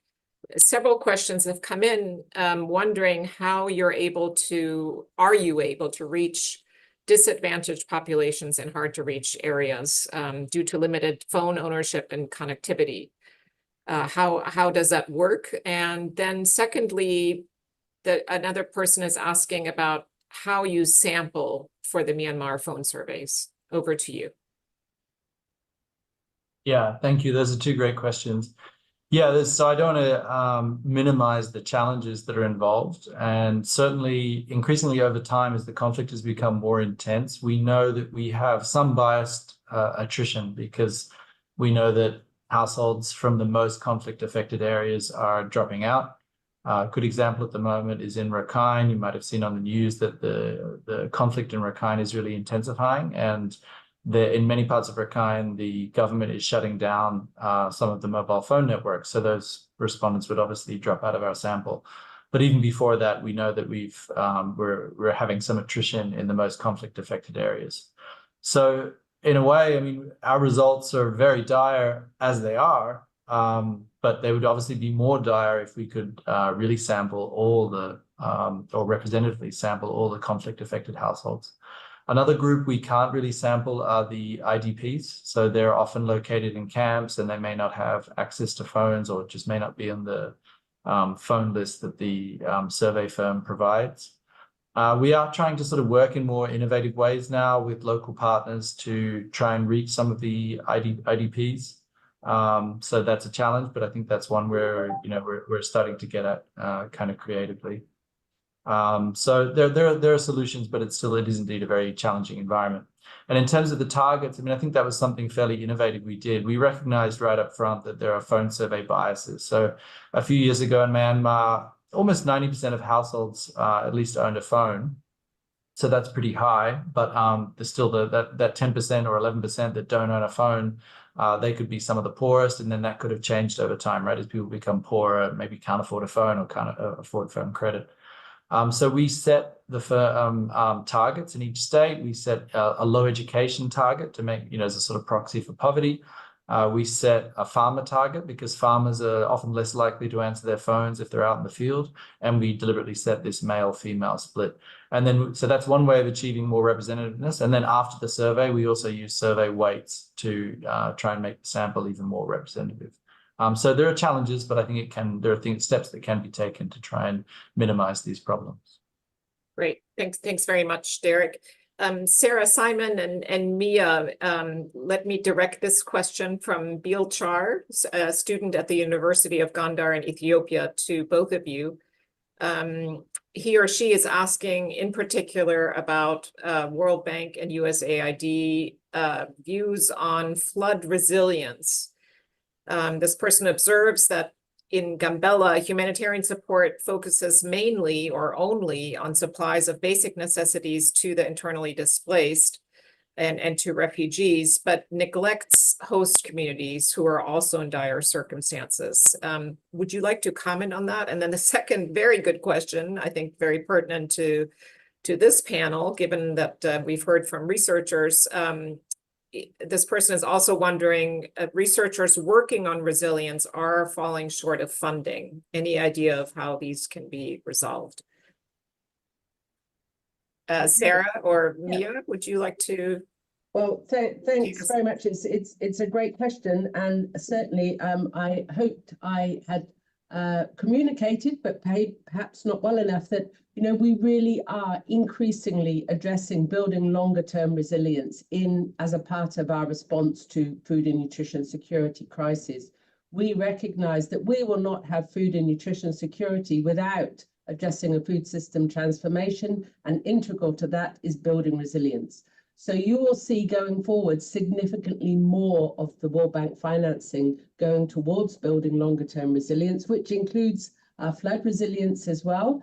And given the business model that the World Bank works to, it's really down to local communities to work through their political processes to lobby governments to ensure that appropriate grants and lending operations are introduced at the country level to target specific issues such as flood resilience. And I hope to see that happen in the future. Over. Great. Mia, would you like to come in on these questions? Sure. Just briefly mention a couple of things. Yes, I think it's not only kind of on the question on flood resilience. I mean, I do think it's a broader question that cuts across sectors. I mean, we are looking on the Feed the Future side on kind of water for not only household consumption, but also looking at trying to see where we can expand water on agriculture for smallholder farmers. But I think the question gets at, how are we coming together and looking at that kind of the bridge of humanitarian and on the development side, recognizing that resilience sometimes covers some of it, but doesn't cover all of it. So we are looking into programs. I can't comment specifically on Gambella, but I would just say that, I mean, I think we are, for example, this year looking at a number of where our resilience food security activities are linking in with both the development and humanitarian program. So, I mean, I think we are keenly aware that we are really trying to look to where we can make those linkages more coherent in a number of countries where we have massive humanitarian assistance that sort of outpaces or is much broader than our development funding. And that's where we're working so closely with the USAID missions on the ground to look at how to address needs and how to integrate programs, recognizing the development side of the house is often. And then I think there was a question you had asked about the research on resilience. I would just say more broadly, I mean, we've had a dedicated one of our innovation labs, his focus, it doesn't get at that. There's probably more in general and great interest to do more on resilience research, but we have been supporting, for example, our sort of UC Davis and some of their local partnerships on looking at resilience and some of the impacts of that. Happy to share more data. And maybe one other comment, Charlotte. I think there was, I can't see all the regular chats, but I understand from colleagues there was a question about rise and impact in the Sahel. So I can send an infographic on that as well. Thank you. Fantastic. Thank you very much. Let me turn to the three presenters in our last panel. You've all referred to the food systems in these three regions, countries, basically collapsing to a significant degree. Could you talk a little bit about the post-conflict reconstruction in Gaza, Myanmar, and Sudan? What are going to be the priorities and how much thinking has gone into that? How important is domestic food production for those populations? And maybe also what role do you see for imports also to make sure that enough food is coming into these countries once the conflicts are hopefully resolved? Want me to start, Charlotte? Yeah, please do. We'll go in the order of the presentations. Yeah. As I mentioned, it's very hard to see what would be the best course of action. Of course, there's first we need to see an end to the hostilities, but also the perspective of how the political situation will come about, right? And that will also define where people can move to. And then when they move back or to within the Gaza Strip, where to start? Of course, there's the rebuilding of infrastructure, homes, but especially basic services, that should be a big start. As I mentioned, the major part of agricultural land and food production infrastructure has also been destroyed. So anything should also start there. Now, to what extent all of this can happen at the same place, that will be a big challenge. And certainly also to think how this will work out in practice. So first, where to find the locations where the massively displaced populations can find their new homes and livelihoods. That said, of course, there must always, in the case of Gaza, must also be a role for trade and commercial, for imports, since it has some self-sufficiency for some fruits and vegetable oils, but that's very limited. And also, as I said, even before this recent war broke out, Gaza, the population in Gaza was very highly dependent on food assistance and other forms of social protection, simply because of the limitations to economic development and mobility of the population. So all of those are factors that have to be judged together in order to find the right solution. But definitely, it's going to be a very tough and no doubt rocky road, even once a ceasefire is established, and hopefully with the Security Council decision yesterday that will hold up, but then still all these questions will come to the fore. Thanks, Rob. Derek and Khalid, do you want to come in as well on this? Sure. Myanmar's situation is quite different, I think, because prior to COVID and the coup, Myanmar was developing pretty quickly. Its economy was growing pretty fast. And if you look at where Myanmar is situated, it borders China and India, as well as, close to Southeast Asian countries that are all growing quickly. So it has huge economic potential in terms of where it's located. And I think it has quite good agroecological potential too. And even in the last few years, I mean, I think its agricultural sector and system has been surprisingly resilient, not doing as bad as some other sectors. And we also see that at the household level as well. Farmers are sometimes doing a bit better than rural households in terms of their diets and so on. But there is going to be huge challenges. It's not obviously clear how the war will be resolved. It may go on for many, many years, or things could change quickly. It's been kind of quite unpredictable. But I think the surveys we've been running are very useful in really understanding the food system. We have a book coming out later this year or early next year on Myanmar's food system. And so I think there's going to be a good stock of knowledge there for designing appropriate policies if and when governance improves. So I think that's one of the main values. At the moment, I think our data is really useful for these kind of discussions, how to improve emergency targeting, how to design some programs to try and help people in these difficult situations. But in the long run, I hope our data can be used to really rebuild the economy, rebuild social protection in particular. Thank you. Go ahead, Khalid. Yes. Yeah, I think this is a very interesting question. Actually, we have a recent study in which we looked at this particular question, and we wanted to see, assuming that things, as Rob mentioned, the security issues are resolved and then the war is stopped, what should be the priorities in the context of Sudan particularly. And Sudan being a very agricultural-based country, an economy, and that this sector has also experienced and showed a lot of resilience. We have seen that the agricultural sector is able to recover faster. So in the study we did is that we looked at what has happened in 2023, 2024, and we moved with our projections until 28.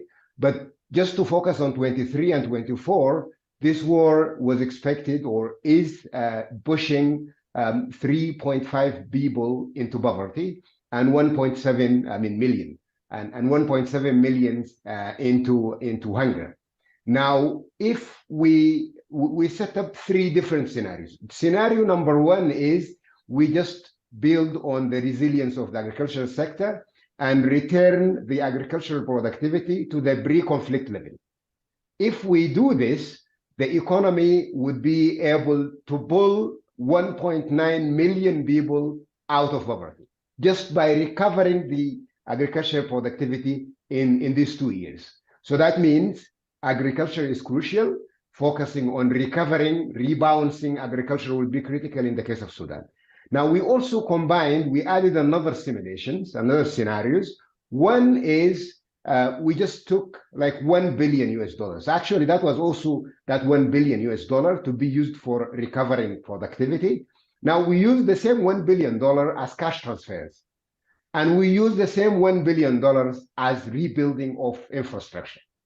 Now, if we do it as cash transfers, the impact is very rapid because you hand the cash to the people. So people recover fastly, but that is not sustainable. They start coming back into issues if you are not resolving, the other issues sustainably. The infrastructure investment, however, is the opposite side. It is slow because the outcome of investments come later, but when it comes, it continues for longer. So our suggestion then, based on this study, is combine all of this, but still focus on agriculture. Great. Thank you all for highlighting the importance of making sure the agricultural sector can return to its former levels of productivity and beyond, hopefully, and just how very important it is to keep that front and center. Sarah, Simon, can I come back to you about something you mentioned? You mentioned that the World Bank is instituting some debt relief, I believe you said for small island states.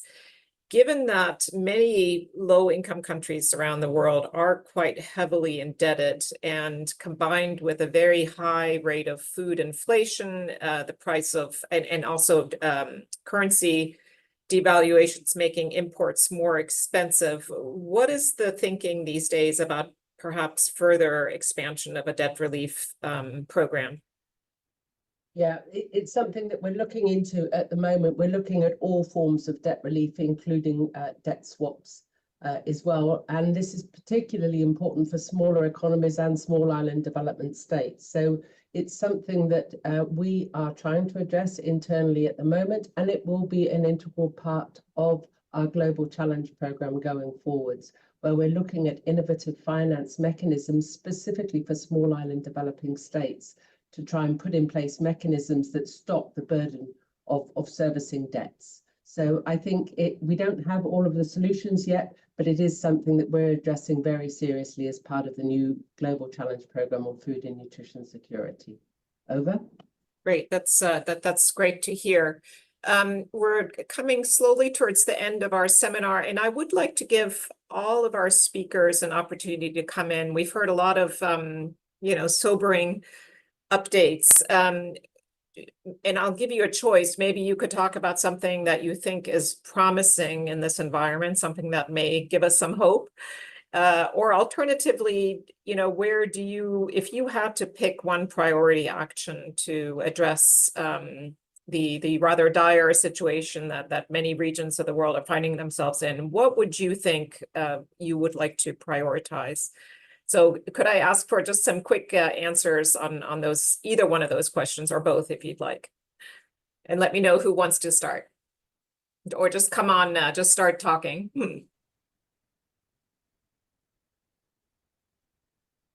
Charlotte, I'm happy to start because I think that Kelly really hit the nail on the head, where it's a little bit of the answer once again is both, or many, or layering was another expression that came out.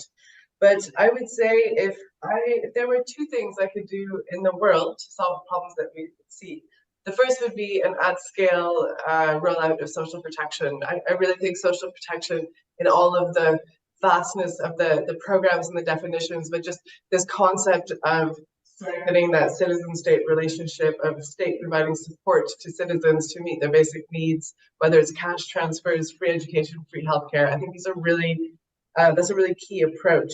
And then if I had a 25-year time frame, I would say to put an incredibly strong focus on making sure that women around the world were educated, that women and girls were, because we've seen that the impact of that on economic growth, on slowing down demographic growth as well, on nutrition of households is so valuable. So those would be the two interventions that I would promote. Excellent interventions. Anybody else would like to come in with your? Sure. I'll just jump in. For me, the priority related very much to Sarah's point, I think we have to put much more emphasis as a global community on mobilizing private sector investment in this space. We've made tentative steps in this direction, but it's still too small and it's taking too long. So I think we have to rapidly look at how we can mobilize more private sector investment. Again, supporting Sarah's point, we need to look at social protection programs at scale. And I would add to that the fact that we need to accelerate food systems transformation in order to build resilience and stop this boom and bust cycle that is just going to go on in perpetuity around food and nutrition security. Over. Thanks very much. Mia also mentioned the need to involve the private sector more in humanitarian responses. Mia, would you like to come in on your what you perceive to be top priorities? Sure. Although I think there's more than one or two. I would definitely second the aspect of social protection. I think it is so critical.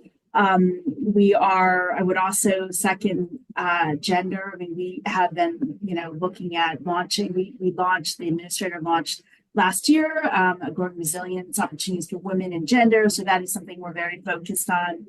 I want to come back to the comment I made about the kind of the thinking outside the box and thinking differently about a lot of how we approach programming and the program cycle and the funding stream. So, you heard me reference sort of how we kind of pivoted from feed the future to feed the present to harness a lot of the global shocks in the food security and really getting the right kind of bridging assistance to vulnerable households. But that was the first time that Congress had appropriated funds on the development activity side for promoting food security beyond humanitarian. So I think that was really critical in how we worked in the field. And then I would just maybe mention one other thing on the issue of looking at how we work globally to fight malnutrition. And I won't go more into that, but just that's such a critical issue as we look at global food security. So I'm going to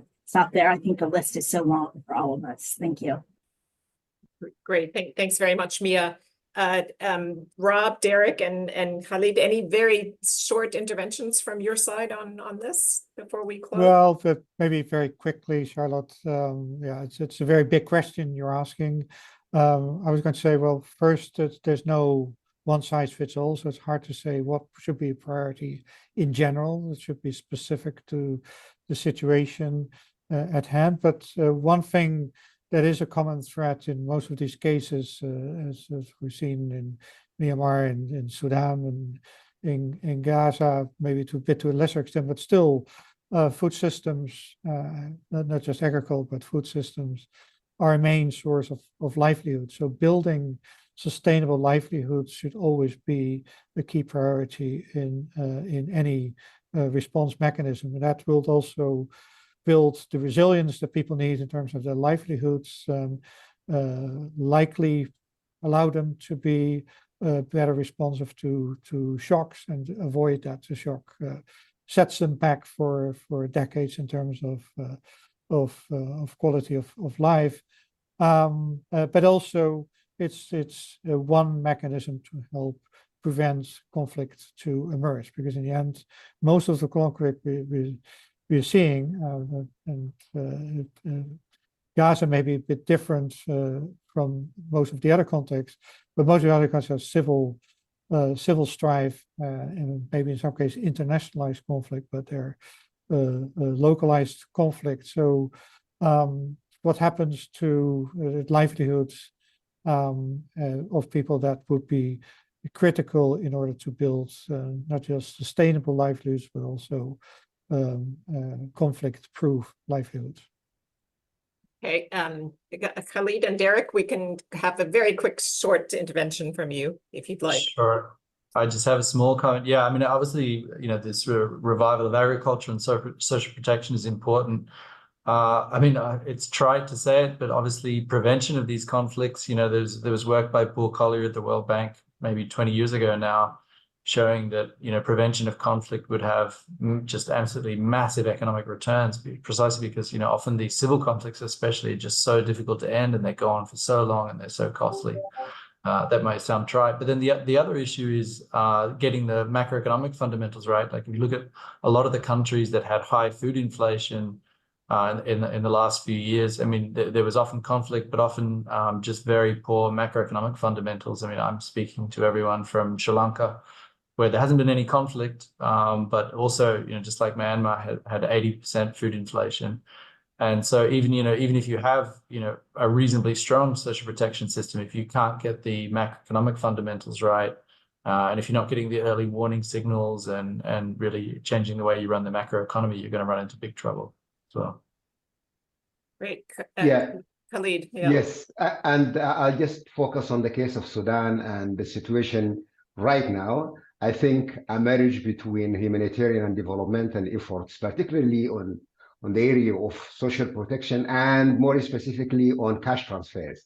But we need to be a little bit creative, not just, you know, we use it also as a mean of endorsing and supporting farmers to buy inputs for production, and therefore in several areas they can bridge the gap of food supply.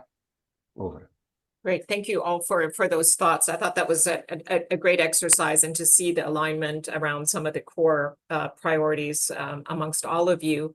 So with that, I would really like to thank all of our speakers today. A special thanks to BMZ and USAID for joining us and for all that you are doing in this space. And a special thanks to the World Bank for what it's doing, and to our researchers, right? The importance of research has really been highlighted here to help better address these unfortunate situations that seem to be increasing in frequency.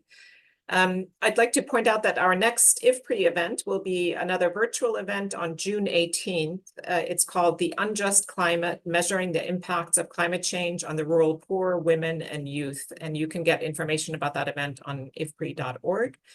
And I would also very much like to thank IFPRI's fantastic event management team for helping tee up this meeting. And a big thanks to all of you who have joined us from all around the world. Many thanks for your questions and for your interest in these important topics. Have a good rest of your day wherever you may be. Thank you.